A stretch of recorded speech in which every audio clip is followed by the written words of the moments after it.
नमस्कार विद्यार्थी मित्रांनो, माझं नाव सुहास भिसे. स्वागत आहे तुमचं सर्वांचं प्रदा करंट अफेअर्स मराठी या आपल्या मायबोली भाषेतील एज्युकेशनल यूट्यूब चॅनलमध्ये. विद्यार्थी मित्रांनो, सर्वप्रथम आपण जर नवीन असाल, पहिल्यांदा या चॅनलवरील व्हिडिओ पाहत असताल तर चॅनलला सबस्क्राइब करायला बिलकुल विसरू नका. महाराष्ट्र अर्थसंकल्प 2023-24 यावरील महत्त्वाचे मुद्दे हा जो काही टॉपिक आहे, याच टॉपिकमधील तुम्हाला 1 ते 2 मार्काचा प्रश्न येणाऱ्या एक्झामला बघायला भेटणार आहे. ठीक आहे, व्यवस्थितपणे एकाखाली एक पॉईंट लिहून घ्या. सगळे वन लाइनर पॉईंट आहेत. मी तुम्हाला सावकाशपणे शेवटपणे व्हिडिओ वाचून दाखवतो. एक एक पॉईंट व्यवस्थितपणे लिहून घ्या. सर्वप्रथम पहिला पॉईंट लिहून घ्या. 9 मार्च 2023 रोजी महाराष्ट्राचे उपमुख्यमंत्री तथा वित्तमंत्री श्री देवेंद्र फडणवीस यांनी विधान भवनामध्ये महाराष्ट्राचा अर्थसंकल्प सादर केला. कोठे अर्थसंकल्प सादर करण्यात आला? तर विधान भवनामध्ये. शेवटी मी तुम्हाला एक प्रश्न विचारणार आहे, त्याचं उत्तर कमेंट बॉक्समध्ये नक्की द्या. पुढचा पॉईंट लिहून घ्या. यंदा प्रथमच राज्याचा अर्थसंकल्प आयपॅड वरती या ठिकाणी वाचण्यात आलेला आहे. पुढचा पॉईंट, मुख्यमंत्री एकनाथ शिंदे यांच्या नेतृत्वाखालील युती सरकारचा हा पहिलाच अर्थसंकल्प आहे. पुढचा प्रश्न, वित्तमंत्री देवेंद्र फडणवीस यांनी विधानसभेमध्ये या ठिकाणी काय अर्थसंकल्प सादर केलेला आहे? तर दीपक केसरकर यांनी विधान परिषदेमध्ये हा अर्थसंकल्प सादर केलेला आहे. पुढचा पॉईंट, अमृत काळातील हा पहिलाच अर्थसंकल्प आहे जो की पंचामृत ध्येयावरती आधारित आहे. एक्झाम मध्ये 100% प्रश्न विचारला जाणार की जे काही महाराष्ट्राचा अर्थसंकल्प आहे त्याच्यातील पंचामृत म्हणजे 5 पिलर कोणकोणते आहेत? तर हे 5 पिलर लक्षात ठेवा. पहिला पिलर आहे शाश्वत शेती समृद्ध शेतकरी, त्याच्यासाठी 29,163 कोटी रुपये या ठिकाणी ठेवण्यात आलेले आहेत. दुसरा पिलर आहे महिला आदिवासी मागासवर्ग ओबीसींसह सर्व समाज घटकांचा सर्वसमावेशक विकास, याच्यासाठी 43,036 कोटी रुपये ठेवण्यात आलेले आहेत. तिसरा पॉईंट किंवा तिसरा पिलर भरीव भांडवली गुंतवणुकीतून पायाभूत सुविधा विकास, याच्यासाठी 53,058 कोटी रुपये ठेवण्यात आलेले आहेत. चौथा पिलर लिहून घ्या, रोजगार निर्मिती सक्षम कुशल रोजगारक्षम युवा यांच्यासाठी या ठिकाणी 11,658 कोटी रुपये ठेवण्यात आलेले आहेत. आणि पाचवा पंचामृत आहे, पाचवा पिलर आहे पर्यावरण पूरक विकास, ज्याच्यासाठी 13,437 कोटी रुपये ठेवण्यात आलेले आहेत. हे जे काही 5 घटक आहेत ते अत्यंत महत्त्वाचे आहेत. डायरेक्ट याच्यावरती एक्झाम मध्ये प्रश्न तुम्हाला बघायला भेटणार आहे. आता प्रत्येक अमृतावरती प्रत्येक पिलरवरती किंवा प्रत्येक पिलर मधील काही ठराविक ठळक गोष्टी आहेत ज्या की डायरेक्टली एक्झामला विचारल्या जाणार आहेत. त्याच्यावरती पॉईंट लिहून घ्या. जसं की राज्यामध्ये लेक लाडकी योजना सुरू होणार आहे. या योजनेअंतर्गत पिवळ्या आणि केशरी रेशन कार्ड कुटुंबातील मुलीच्या जन्मानंतर 5,000 रुपये, इयत्ता 4थी मध्ये 4,000 रुपये, 6वीत गेल्यानंतर 6,000 रुपये, 11वीत गेल्यानंतर 8,000 रुपये अनुदान दिले जाणार आहे. लाभार्थी मुलीचे वय 18 वर्ष पूर्ण झाल्यानंतर तिला 75,000 रुपये दिले जाणार आहेत. पुढचा पॉईंट, शाश्वत शेती समृद्ध शेती या योजनेसाठी एकूण 29,163 कोटी रुपयाची घोषणा केलेली आहे. पुढचा पॉईंट, नमो शेतकरी महासन्मान निधी योजनेअंतर्गत शेतकऱ्यांना वर्षाला आता 6,000 रुपये या ठिकाणी देण्यात येणार आहेत. सेंट्रल गव्हर्नमेंटकडून ऑलरेडी 3 टप्प्यांमध्ये 6,000 रुपये भेटत होते. आता स्टेट गव्हर्नमेंटकडून सुद्धा 6,000 रुपये भेटणार आहेत. तर आपल्या शेतकऱ्याला टोटल आता 12,000 रुपये वर्षाकाठी भेटणार आहेत. पुढचा पॉईंट, राज्याचे नेट झिरो उत्सर्जन साध्यतेसाठी उपाययोजना या ठिकाणी सरकार राबवणार आहे. पुढचा पॉईंट, 20,000 ग्रामपंचायतीमध्ये सौर ऊर्जा प्रकल्प उभारले जाणार आहेत. पुढचा पॉईंट, हिंदू हृदय सम्राट बाळासाहेब ठाकरे गोरेवाडा प्राणी संग्रहालयामध्ये आफ्रिकन सफारी व पक्षी उद्यान येत्या वर्षी सुरू होणार आहे. त्याच्यानंतर शिवनेरी तालुका जुन्नर जिल्हा पुणे या ठिकाणी बिबट्या सफारी सुद्धा सुरू होणार आहे. पुढचा पॉईंट, महाराष्ट्र पर्यटन विकास महामंडळाच्या वतीने 10 पर्यटन स्थळांवरती टेंट सिटी उभारली जाणार आहे. पुढचा पॉईंट लिहून घ्या, मागेल त्याला शेततळे, त्यानंतर मागेल त्याला फळबाग, मागेल त्याला हरितगृह, मागेल त्याला आधुनिक पेरणी यंत्र असे घटक उपलब्ध करून दिले जाणार आहेत. याच्यासाठी 1,000 कोटी रुपयांची तरतूद करण्यात आलेली आहे.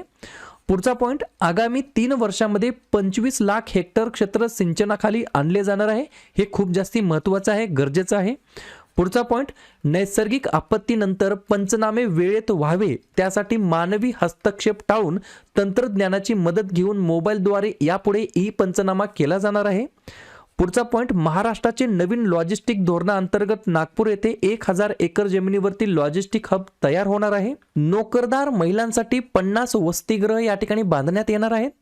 पुढचा पॉइंट, मोदी आवास घरकुल योजना इतर मागासवर्गीय लाभार्थ्यांसाठी येत्या 3 वर्षांमध्ये 10 लाख घरे बांधण्यात येणार आहेत. पुढचा पॉइंट, जलयुक्त शिवार योजना 2.0 प्रारंभ करून ती 5,000 गावांमध्ये राबवण्यात येणार आहे. पुढचा पॉइंट, नादुरुस्त विद्युत ट्रान्सफॉर्मर्स तात्काळ बदलण्यासाठी निरंतर वीज योजना या ठिकाणी लॉन्च करण्यात येणार आहे. काजू फळ विकास योजना संपूर्ण कोकण, कोल्हापूर जिल्ह्यातील चंदगड व आजरा तालुक्यामध्ये राबवण्यात येणार आहे. पुढची स्लाइड पाहूया. भुसावळ येथे 500 किलोवॅटचा हरित हायड्रोजन प्रकल्प उभारला जाणार आहे. पुढचा पॉइंट, जायकवाडी नाथसागर जलाशयामध्ये तरंगत्या सौर ऊर्जा पॅनलद्वारे वीज निर्मिती करण्यात येणार आहे, म्हणजेच फ्लोटिंग सोलार पॉवर प्लांट या ठिकाणी बसवण्यात येणार आहे. पुढचा पॉइंट, हरित हायड्रोजन, हरित अमोनिया, सौर, पवन ऊर्जा या क्षेत्रामध्ये 75,000 कोटींची गुंतवणूक होणार आहे. पुढचा पॉइंट, 15 वर्ष जुनी शासकीय वाहने निष्कासित करण्यात येणार आहेत आणि 8 ते 15 वर्षामध्ये खाजगी वाहने निष्कासित केल्यास त्यांनी जर नवीन वाहन खरेदी केली तर त्याच्यासाठी करमध्ये सवलत सुद्धा देण्यात येणार आहे. पुढचा पॉइंट, एसटी महामंडळामध्ये 5,150 इलेक्ट्रिक बसेस सुरू होणार आहेत. पुढची स्लाइड पाहूया. डिझेलवरील 5,000 बसेस द्रवरूप नैसर्गिक वायू इंधनावरती परावर्तित करण्यात येणार आहे. पर्यावरण सेवा योजनेचा 7,500 शाळांमध्ये विस्तार केला जाणार आहे. पुढचा पॉइंट, स्वातंत्र्याच्या अमृत महोत्सवानिमित्त 75 तलाव संवर्धनाचा कार्यक्रम आयोजित केला जाणार आहे. राज्य परिवहन महामंडळाच्या बस सेवेमध्ये तिकीट दरामध्ये महिलांना 50% सवलत देण्यात येणार आहे. चौथे, सर्वसमावेशक महिला धोरण जाहीर करणार आहे आपल्या महाराष्ट्र सरकार. महिला बचत गटांच्या माध्यमातून लातूर जिल्ह्यामध्ये बांबू क्लस्टर या ठिकाणी सुरू होणार आहे. कोल्हापूर जिल्ह्यामध्ये कोल्हापूर चप्पल क्लस्टर सुरू होणार आहे. मुंबईमध्ये महिला युनिटी मॉलची स्थापना करण्यात येणार आहे. पुढचा पॉइंट, अडचणीतील महिलांसाठी, लैंगिक शोषणापासून मुक्त केलेल्या महिलांसाठी, कौटुंबिक समस्याग्रस्त महिलांसाठी स्वाधार योजना आणि उज्ज्वला योजना या 2 योजनांचे एकत्रीकरण करून केंद्राच्या मदतीने शक्ती सदन नावाची ही योजना तयार होणार आहे. पुढचा पॉइंट, राज्यभरामध्ये 700 स्वर्गवासीय बाळासाहेब ठाकरे यांच्या नावाने या ठिकाणी दवाखाने उभारण्यात येणार आहेत. पुढचा पॉइंट, राज्यामध्ये 14 ठिकाणी शासकीय वैद्यकीय महाविद्यालयांची बांधकामे होणार आहेत. पुढचा पॉइंट, $1 ट्रिलियन अर्थव्यवस्थेचं राज्याचं लक्ष या ठिकाणी ठेवण्यात आलेलं आहे. पुढचा पॉइंट, 100 बसस्थानकांचे आधुनिकीकरण आणि पुनर्बांधणीसाठी सुमारे 400 कोटी रुपये ठेवण्यात आलेले आहेत. पुढचा पॉइंट, मुंबई, अमरावती, नाशिक, छत्रपती संभाजीनगर आणि नागपूर या ठिकाणी उद्यानांमध्ये छत्रपती शिवाजी महाराजांची जीवनगाथा प्रदर्शित करण्यात येणार आहे. त्याच्यासाठी 250 कोटी रुपयाचा निधी सुद्धा या ठिकाणी जाहीर करण्यात आला आहे. शेवटी या ठिकाणी मी तुम्हाला एक प्रश्न सुद्धा विचारणार आहे आणि त्याच्या अगोदर हे जे काही 5 पिलर आहेत हे तुम्हाला परत मी वाचून दाखवतो. महाराष्ट्राचा अर्थसंकल्प 2023. पहिला पिलर आहे शाश्वत शेती समृद्ध शेतकरी. पहिला पिलर आहे शाश्वत शेती समृद्ध शेतकरी. त्याच्यासाठी 29,163 कोटी रुपये या ठिकाणी ठेवण्यात आलेले आहेत. दुसरा पिलर आहे महिला, आदिवासी, मागासवर्ग, ओबीसींसह सर्व समाज घटकांचा सर्वसमावेशक विकास. याच्यासाठी 43,036 कोटी रुपये ठेवण्यात आलेले आहेत. तिसरा पॉइंट किंवा तिसरा पिलर भरीव भांडवली गुंतवणुकीतून पायाभूत सुविधा विकास. याच्यासाठी 53,058 कोटी रुपये ठेवण्यात आलेले आहेत. चौथा पिलर लिहून घ्या, रोजगार निर्मिती, सक्षम, कुशल, रोजगारक्षम युवा यांच्यासाठी या ठिकाणी 11,658 कोटी रुपये ठेवण्यात आलेले आहेत. आणि पाचवा पंचामृत आहे, पाचवा पिलर आहे पर्यावरण पूरक विकास, ज्याच्यासाठी 13,437 कोटी रुपये ठेवण्यात आलेले आहेत. प्रश्न क्रमांक पहिला काय म्हणतो, संसदेमध्ये दरवर्षीचा केंद्रीय अर्थसंकल्प कोणाच्या द्वारे मांडण्यात येत असतो? तर प्रश्न क्रमांक पहिल्याचं योग्य उत्तर आहे पर्याय क्रमांक डी, अर्थमंत्री. म्हणजेच या ठिकाणी काय म्हणता येईल, फायनान्स मिनिस्टर यांच्याद्वारे या ठिकाणी दरवर्षी संसदेमध्ये अर्थसंकल्प म्हणजेच काय म्हणता येईल युनियन बजेट या ठिकाणी मांडण्यात येत असते. तर पर्याय क्रमांक डी, अर्थमंत्री हे या प्रश्नाचं योग्य उत्तर असणार आहे. व्यवस्थितपणे मन लावून व्हिडिओ शेवटपर्यंत पहा. एक एक प्रश्न महत्त्वाचा आहे आणि याच व्हिडिओमधील तुम्हाला येणाऱ्या एक्झाममध्ये प्रश्न बघावयास भेटणार आहेत. पुढचा प्रश्न, प्रश्न क्रमांक दुसरा पाहूया. 2023-24 चा केंद्रीय अर्थसंकल्प कोणाच्या द्वारे संसदमध्ये मांडण्यात आलेला आहे? जसं की आपण पहिल्यांदाच पाहिलं होतं, पहिल्या प्रश्नामध्ये या ठिकाणी अर्थसंकल्प कोण मांडतात, तर अर्थमंत्री. त्याच्यामुळे 2 नंबरच्या प्रश्नाचं योग्य उत्तर काय, पर्याय क्रमांक सी निर्मला सीतारामन हे या प्रश्नाचं योग्य उत्तर असणार आहे. तर निर्मला सीतारामन यांनी 2023-24चा जो काही युनियन अर्थसंकल्प आहे, केंद्रीय अर्थसंकल्प आहे, तो या ठिकाणी संसदेमध्ये मांडलेला आहे. 2-4 एक्स्ट्रा पॉइंट ते लिहून घ्या. पहिला पॉइंट, निर्मला सीतारामन यांनी सलग 5 वेळेस या ठिकाणी केंद्रीय अर्थसंकल्प सादर केलेला आहे. दुसरा पॉइंट, पहिला अर्थसंकल्प त्यांनी 2014 मध्ये सादर केलेला होता. तिसरा पॉइंट, भारताच्या पहिल्या पूर्णवेळ महिला अर्थमंत्री आहेत ज्यांनी अर्थसंकल्प सादर केलेला आहे. आणि चौथा पॉइंट, अमृत काळातील हा पहिला अर्थसंकल्प आहे. त्याच्यामुळे याच्यावरती कशाही प्रकारे प्रश्न फिरवून विचारला जाऊ शकतो. पुढचा प्रश्न पाहूया. प्रश्न क्रमांक 3 महत्त्वाचा प्रश्न आहे, स्टार मार्क करून ठेवू शकता.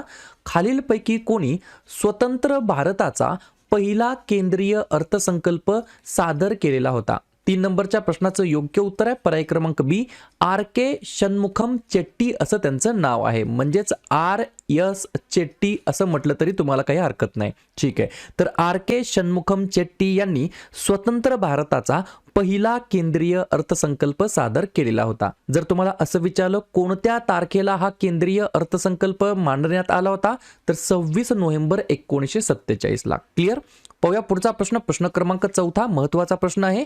भारताचा अर्थसंकल्प सादर करणाऱ्या पहिल्या महिला खालीलपैकी कोण आहेत? स्वाभाविक आहे, प्रश्न क्रमांक 4चं योग्य उत्तर आहे या ठिकाणी पर्याय क्रमांक ए, इंदिरा गांधी हे या प्रश्नाचं योग्य उत्तर असणार आहे. काळजीपूर्वक आहे का, याही ठिकाणी 2-3 एक्स्ट्रा पॉइंट तुम्हाला लिहून घ्यायचे आहेत.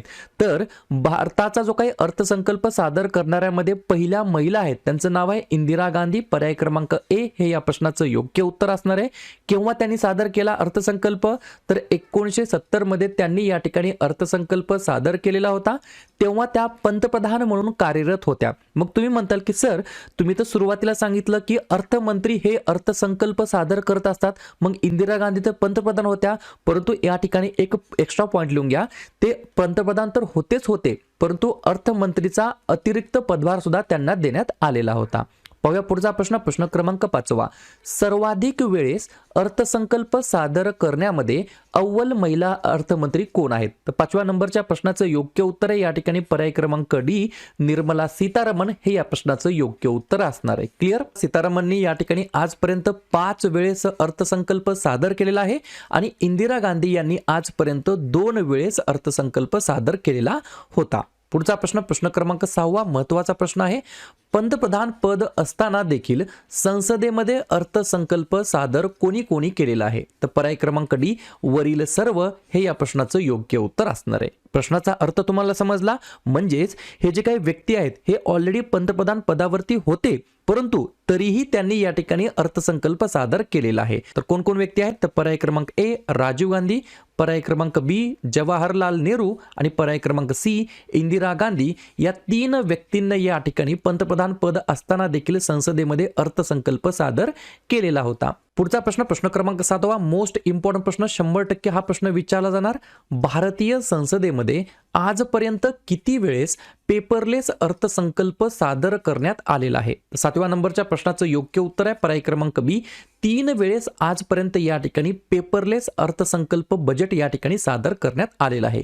कधी कधी तर 1 नंबरला 2021 वेळेस, 2 नंबरला 2022च्या वेळेस आणि 3 नंबरला 2023च्या वेळेस. 2021, 2022 आणि 2023 म्हणजेच हे सलग 3 वर्ष या ठिकाणी विद्यार्थी मित्रांनो पेपरलेस अर्थसंकल्प सादर करण्यात आलेला आहे. आणि या ठिकाणी अजून एक एक्स्ट्रा पॉइंट लिहून घ्या, हे तिन्ही जे काही अर्थसंकल्प आहेत ते निर्मला सीतारामन यांनी प्रस्तुत केलेले आहेत किंवा या ठिकाणी सादर केलेले आहेत. पुढचा प्रश्न. प्रश्न क्रमांक 8 पाहूया. महत्त्वाचा प्रश्न आहे. 2023-24चा जो काही अर्थसंकल्प आहे तो किती प्रायोरिटीज वरती या ठिकाणी अवलंबून आहे किंवा किती प्राथमिकतावरती मांडण्यात आलेला आहे? तर पर्याय क्रमांक ए, 7 पिलर्स वरती म्हणा किंवा 7 प्राथमिकतावरती म्हणा किंवा 7 प्रायोरिटीज वरती या ठिकाणी मांडण्यात आलेला आहे असं सुद्धा म्हणू शकता. मग हे जे काही 7 प्रायोरिटीज आहेत हे कोणकोणते आहेत? त्याला नाव काय देण्यात आलं आहे? तर सप्तर्षी असं नाव देण्यात आलं आहे. आणि हे कोणकोणते 7 पिलर आहेत त्याच्यावरती आपण चर्चा करूया. जसं की पहिला पॉइंट लिहून घ्या, ग्रीन ग्रोथ म्हणजे जे काही हिरवी वाढ आहे, ग्रीन एनर्जीला सपोर्ट करणे, बूस्ट करणे. दुसरा पॉइंट लिहून घ्या, यूथ पॉवर म्हणजेच युवा शक्ती. तिसरा पॉईंट लिहून घ्या इन्क्लुझिव्ह डेव्हलपमेंट म्हणजे सर्वसमावेशक विकास. चौथा पॉईंट लिहून घ्या रिचिंग द लास्ट माईल म्हणजे शेवटच्या किलोमीटर पर्यंत विकासाला पोहोचवणे. पुढचा पॉईंट लिहून घ्या पाचवा इन्फ्रास्ट्रक्चर अँड इन्व्हेस्टमेंट म्हणजेच पायाभूत सुविधा आणि गुंतवणूक. पुढचा पॉईंट लिहून घ्या सहावा अनलिशिंग द पोटेन्शियल क्षमतामुक्त करणे. आणि सातवा पॉईंट लिहून घ्या launch of digital platform launch करणे. हे अशा प्रकारे 2023-24चा अर्थसंकल्प 7 प्राधान्यांवरती आधारित आहे, ज्याचं नाव सप्तर्षी असं ठेवण्यात आलेलं आहे. पुढचा प्रश्न क्रमांक 9. व्हिडिओच्या शेवटी मी तुम्हाला एक प्रश्न सुद्धा विचारणार आहे, त्याचं उत्तर तुम्हाला कमेंट बॉक्समध्ये द्यायचं आहे. पुढचा प्रश्न क्रमांक 9. भारताच्या इतिहासामध्ये कोणाच्या द्वारे सर्वात जास्त वेळेस अर्थसंकल्प सादर करण्यात आलेला आहे? तर पर्याय क्रमांक डी मोरारजी देसाई असं त्यांचं नाव आहे. काय नाव आहे? मोरारजी देसाई असं त्यांचं नाव आहे. मोरारजी देसाई यांनी आजपर्यंत 10 वेळेस अर्थसंकल्प सादर केलेला आहे. त्यानंतर पर्याय क्रमांक सी पी चिदंबरम यांनी या ठिकाणी आजपर्यंत 9 वेळेस अर्थसंकल्प सादर केलेला आहे. त्यानंतर पर्याय क्रमांक बी प्रणव मुखर्जी यांनी आजपर्यंत 8 वेळेस अर्थसंकल्प सादर केलेला आहे. आणि पर्याय क्रमांक ए निर्मला सीतारामन यांनी आजपर्यंत 5 वेळेस अर्थसंकल्प सादर केलेला आहे. पुढचा प्रश्न क्रमांक 10. नवीन कर प्रणालीमध्ये वैयक्तिक आयकराची सवलत मर्यादा सध्याच्या 5 लाख रुपयावरून किती करण्यात आलेली आहे? तर पर्याय क्रमांक सी 7 लाखापर्यंत करण्यात आलेली आहे. ही जी काही मर्यादा होती ती अगोदर 5 लाख होती, आता ती या ठिकाणी इन्क्रीज करून 2 लाखाने इन्क्रीज करून आता किती करण्यात आली आहे? तर 7 लाख करण्यात आली आहे. 100% हा प्रश्न विचारला जाणार. मग लगेच काय करूया, जे काही नवीन टॅक्स रेट्स ठरवण्यात आलेले आहेत त्याच्यावरती आपण चर्चा करूया. अप टू 3 लाख म्हणजे 3 लाखापर्यंत टॅक्स नाहीये. 3 लाख ते 6 लाखापर्यंत 5% टॅक्स आहे. 6 लाख ते 9 लाखापर्यंत 10%, 9 लाख ते 12 लाखापर्यंत 15%, 12 लाख ते 15 लाखापर्यंत 20% आणि अबव 15 लाख म्हणजेच 15 लाखाच्या वरती 30% या ठिकाणी टॅक्स लावण्यात आलेला आहे नवीन कर प्रणालीनुसार. पुढचा प्रश्न क्रमांक 11. भारताचा काळा बजेट म्हणून कोणत्या वर्षाच्या बजेटला ओळखले जाते?